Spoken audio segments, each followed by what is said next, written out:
that, I just wanted to give a clarity of what exactly is Q&A and how it is different between a chatbot. So everyone thinks like Q&A is a chatbot. So chatbot, if you consider, it's more of like so you are given a set of questions and it is trained to answer to a set of questions or maybe a request data. So if you consider Q&A, it is like more of like you are talking with a human like a person.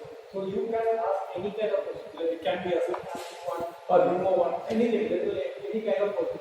Indirect speech, direct speech, all everything like that. So that is the best part of what you do. So working of QA, before that I'll just tell you how exactly Q&A works. So if you go for a right way of how exactly the Q&A model would be built is purely through LSTM. LSTM is the long short term. So that is like a neural network data. So it starts from LSTM and goes bidirectional LSTM. New part which came was attention. So in that attention also bidirectional attention. So you can note a point why I am saying bidirectional.